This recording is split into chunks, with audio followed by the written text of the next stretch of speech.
Welcome to the Heavy Spoilers Show. I'm your host Definition, and this episode we're breaking down the third entry of Lovecraft Country. There's a lot to talk about and I just want to get straight into it, but obviously there will be heavy spoilers here in regards to the show and some elements of the book. If you enjoyed the video, then please drop a thumbs up and don't forget to subscribe to the channel for breakdowns like this every day. With that out of the way, thank you for clicking this. Now let's get into Lovecraft Country. Okay, so the meaning behind the Holy Ghost is something that I really had to delve deep into to fully unearth something that I think that the show is trying to convey. Of course, we all know that the Holy Ghost derives from Christianity. However, it's also something that's mentioned in the James Baldwin essay, The Price May Be Too High. Baldwin is mentioned as the name of a dog in the episode, and hearing that kind of sent me spiraling off in search of a way in which this and the episode were linked. Now, The Price May Be Too High is a 1969 piece in which a protagonist goes in search of something which would reveal the truth about why society is the way that it is towards black people. However, in doing so, they discover that the system itself doesn't want to change things at all, and though the people in it do not necessarily consciously decide this, it is rooted in their very DNA. In the article, Baldwin puts across the point that though he initially had been writing for black and white people, he realised that the latter, and I quote, have been white too long, and consequently, its effect on their personality, their lives, their grasp of reality has been as devastating as the lava which so memorably immobilized the citizens of Pompeii. They are unable to conceive that their version of reality, which they want me to accept, is an insult to my history and a parody of theirs and an intolerable violation of myself. There's a lot going on there, but it basically states that we accept a view of history without being critical of it and enforce it on others without accepting any notion that it's false. In England, the song Rule Britannia has been getting a lot of debate surrounding it recently, with many stating that it's part of British history and something to be proud of, whilst others say that it brushes over the true history of what was going on at the time. Baldwin said that he's tried to show people, but it's as frustrating as waving a white flag in someone's face and they turn around and tell you that it's red. Again, the title might not mean this, but it's the only thing I could find which had a connection to this episode, and I would be interested to see what the creative team say is actually going on, and of course your opinions. Again, I don't want to be this white dude from England who's like, here's what it's like being black in America, and I am conscious that I probably come across a bit like that in the videos. However, I am trying to educate myself, and as always, your comments and information are welcome as I'm trying to make these videos as good as they can be. Just yet, please don't take me doing these breakdowns as me trying to say that I know everything. Now, as for the episode itself, though connected to the prior two, it does go off in its own direction. I've been saying for the last 2 weeks that the book does do this sort of thing, and it should be viewed more as an anthology. There's some big changes coming down the line too, so expect to see a lot more wild adventures involving the cast that will likely work well as standalone episodes. Now, we actually open at George's homecoming service, and though I theorised last week that the Necronomicon might be used to resurrect him, I think he's probably too far gone now. George was a massive part of the book, and he wasn't killed at the lodge, but the show is clearly changing things up, and it's going to be interesting to see how things happen going forward. Now, over the top of the scene, we hear narration by Precious Angel Ramirez, who was part of the Be True campaign by Nike. It's very much about death, heaven, and what we wish we could say to those that have passed on.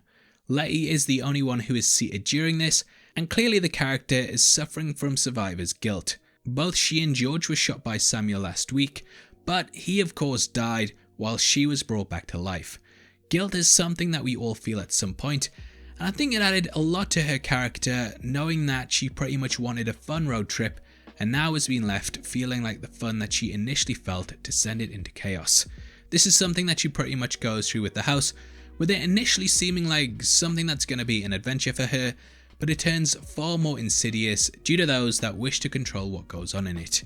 We then cut to the title card, which discusses how 3 people went missing inside a house on the north side of Chicago. This is very much imbuing the episode with a based on a true story type vibe, which is often used in horror. I tried searching for whether this was a true event per se, and though I couldn't find any specific instances of it, there are a lot of similar things that happened during the time. Ruby mentions a couple that were attacked because they moved into an all-white building, and though she says it only happened a year prior, it could be a reference to the Cicero race riot of 1951. During this, 4,000 white people attacked an apartment building that housed a black family in Illinois. That could be the link, but I do think that the title card is just talking about the events of the episode, as it does turn out to be true, and also it does put us in the year 1955, which is one on from the prior 2 episodes. Now from here we jump to the curtains being drawn, whilst an onlooker peers over Leti and her sister. Throughout the series there have been several watchful eyes over the character whose intentions are often hidden away, and this very much embodies how the neighbourhood is. There's also a milk truck with the words pure milk on the side. Milk is often used to convey whiteness, and the pure part of the sentence could be viewed as symbolism for how the racist inhabitants of the area want to keep it. We discover that Leti has bought a 13-bedroom mansion that just so happens to be haunted. Now in the book we learn that when viewing the property she was told of its price and said that it was too good to be true, with both her and Ruby instantly guessing that it was haunted. They still purchased it though, whereas here it seems like she was sold it on false pretenses. Early on it springs to life and almost beheads Leti with a guillotine-like elevator. Across town we jump to Hippolyta, and in a room you can actually see a telescope.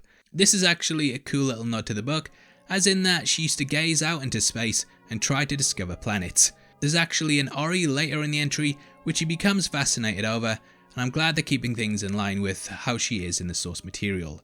Now Hippolyta actually nearly named Pluto, and she sent a letter in to state why it should be called that.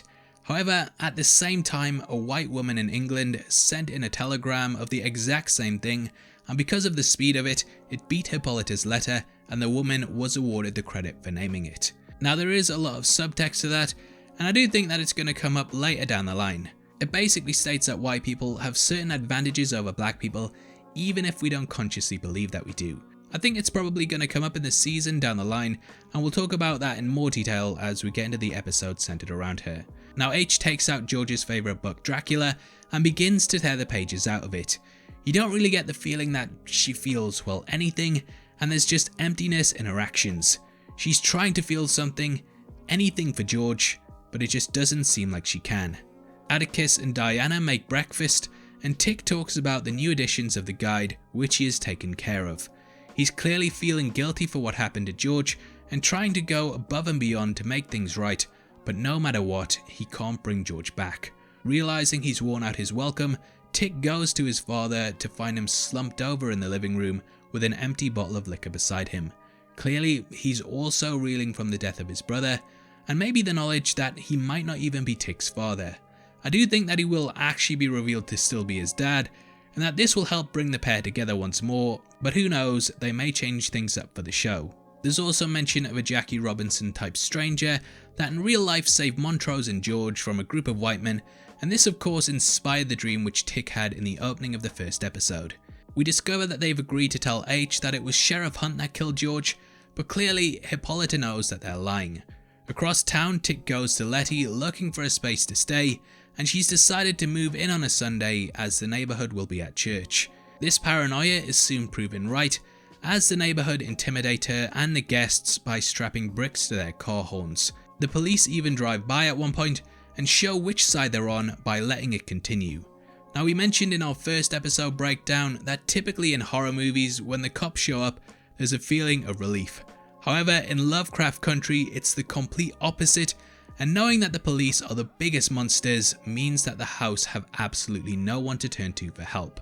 The people in the area put signs up saying that they're a white community and that undesirables must go. They avoid using the word black and put undesirable instead, but the subtext is obvious. I feel like this is covering their own backs, as they can say they weren't racist and were rather just getting bad people out of the neighbourhood. But yeah, it's pretty obvious. Now on top of this we discover that the house is indeed haunted. And oh my god, what the hell is that? Now what makes this episode so terrifying is that we don't know whether it's the ghost or the neighbours which are the ones causing the issues in the house, and we see that the boiler is almost overloading. This is a reference to The Shining, and in the book the boiler actually exploded at the end of it and burned down the Overlook Hotel. We also see Leti step over a bear trap in the basement, and these were actually used in real life to catch runaway slaves. It's an absolutely horrendous way to get someone, and even though it was closed, watching Leti tiptoeing around it, it still made me seize up a bit. In the basement, she hears banging and then discovers a hidden room with Atticus. This becomes a big location later in the episode, and it could also be linked to the Portal episode that I have no doubt is coming down the line. We then jump to the housewarming night and can hear the horns still blaring outside. Ruby gets her band to play to drown them out, but whenever we cut to the outside, they can be heard being used as an intimidation tactic. The party still continues, and you very much get the idea that the noise, like the neighbours, are something that Leti and co are just trying to live with, even though they shouldn't have to. They've done absolutely nothing wrong, but they just can't be left alone, and the noise, like racism, is something that always exists around them. It's rarely on the surface, but it's constantly clawing away at them, and all they can try and do is distract themselves whilst it goes on. We as viewers hope that one day the noise stops, but this episode puts across the idea that ignoring it probably isn't the best tactic. However, that doesn't mean that the black people should be the ones that have to stop the noise, and I think that the subtext of this entry conveys that it should be the white people that do it. The noise is clearly ruining the neighbourhood for them just as much as it is for those in the house, and when you think about it, their actions are just as damaging for their own community as it is Leti's. But hey, try explain that to them. We all live on the same planet, and it would be great if everyone could get along, but there's just people who want the noise to continue. Now at the party, there's also a mention of Martin Luther King Jr. and how he was initially planning on marrying a white woman. There's mention of him being forced to marry a black woman instead, and Leti sort of plays this up and makes a comment about it.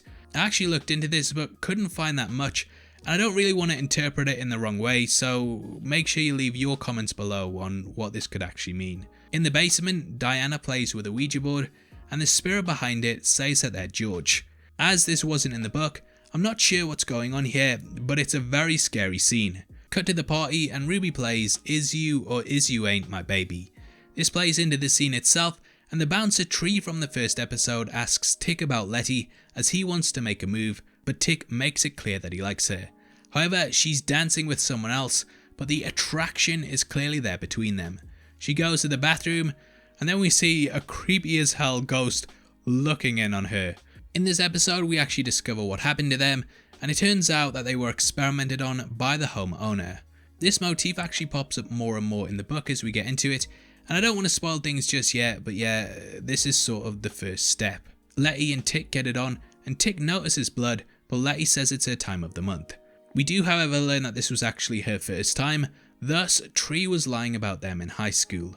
We then see that there's a burning cross on the lawn, and this is a terror tactic used by the clan which actually comes from medieval Europe. Originally, Scottish warriors would set fire to establishments as a sign of defiance or a call to battle. The clan then adopted this, and the fact that the cross is part of religious iconography further adds to how terrifying this is. Atticus and others at the party arm up, whilst Leti storms out with a baseball bat and smashes up the cars.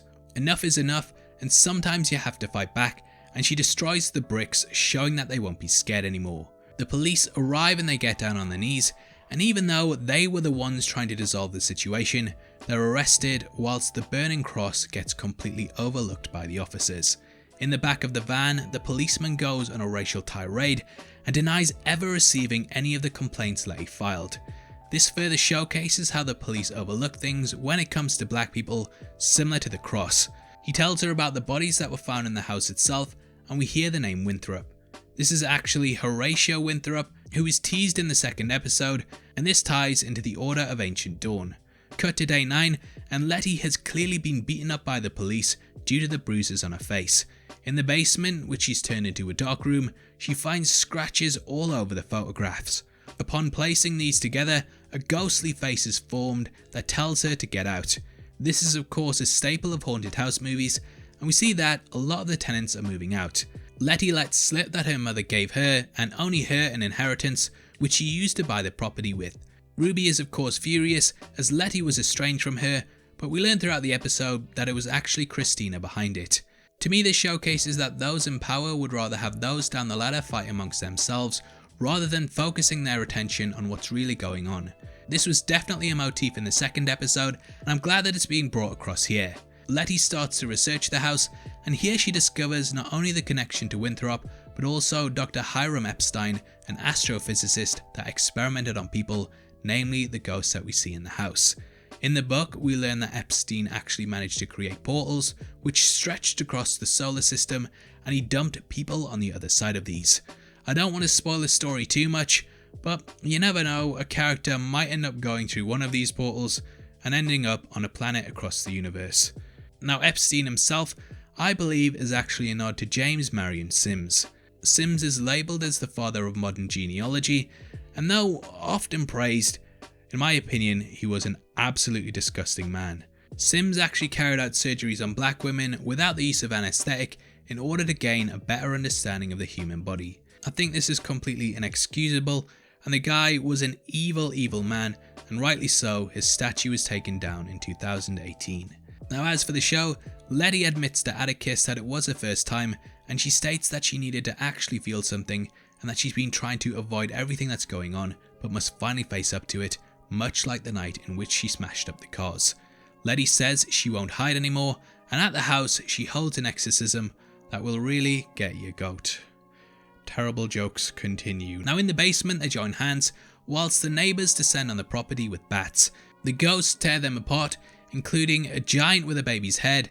The elevator decapitates someone, and seeing these guys get their just desserts is a brilliant part of the entry. The exorcism initially seems to work, but when the sprinklers set off, we know that it's failed. This wipes off the seal of protection on their foreheads, and thus the trio become vulnerable. The woman who is carrying it out becomes possessed by the spirit of Hiram, who then tries to kill Atticus before taking him over. The spirits of those that he killed come forward, and banding together with Leti, they manage to banish him. In the process, their spirits are healed, whilst his decays. Eventually, he and the ghost disappear, and hats off to Smollett Bell for absolutely nailing the emotion in this entry. We close the episode with Leti getting interviewed for a newspaper, and we learn that she's turned the house into a sanctuary for the black community. We follow the elevator as it descends into the basement, and watch glyphs light up before seeing the 3 bodies laid out alongside the other 8 that died. The episode ends with Christina's silver car pulling up, and Atticus goes to see her at the location that Leti mentioned earlier in the episode. It's here that we learn that Christina was the one that gave Leti the money, and she was also the person that influenced her into buying the Winthrop house. Winthrop stole pages from the Book of Names, and though we start to learn about him, before we can discover more, Tick pulls a gun on Christina, who uses her powers to stop this from going any further. Christina, similar to Caleb in the book, is a very complex character, and she states that her father was invulnerable, but during the ceremony last week he wasn't, and she knew that Tick had an opportunity to kill him. Christina wants the pages found, and who knows where things could be going forward. Well, I do because I've read the book, but let's just say it gets very interesting, and Christina uses the fact that she's a white woman to her advantage, knowing that Atticus will pretty much face all kinds of persecution for even attempting the act. It closes out the episode and leaves a lot of things up in the air, namely Ruby and Leti's relationship and what Christina's plans are. Now, as for the next episode, it does look like Christina and William are going to go to the group in order to try and strike up a deal. They really want the pages of the book, and I think it will be them that tells H what happened to her husband before they descend into an Indiana Jones type entry that will have them going into the depths of the earth to discover where the pages are. It does look like the group are actually going through the basement into the depths of the earth in order to try and find the pages, but hey, we're going to see what happens. Now, there are a lot of theories that Christina and William are one and the same, and that the character's desire to become a man has manifested as this person. They're never on screen together, and with Caleb not being present, I can see this being a possibility. Either way, there's a lot to look forward to, and hopefully you enjoyed the breakdown. Now, obviously, I'd love to hear your thoughts on the episode, so make sure you comment below and let me know. If you missed our other breakdowns, then I'll leave them linked at the end, and definitely check them out if you want something else to watch. If you want to support the channel and get to see content early, then please consider clicking the join button below. You can also come chat to us on the Discord server linked in the description, or heavy spoilers on Twitter. Thanks for making it until the end of the video. You've been the best. I've been Definition, and I'll see you next week. Take care. Peace.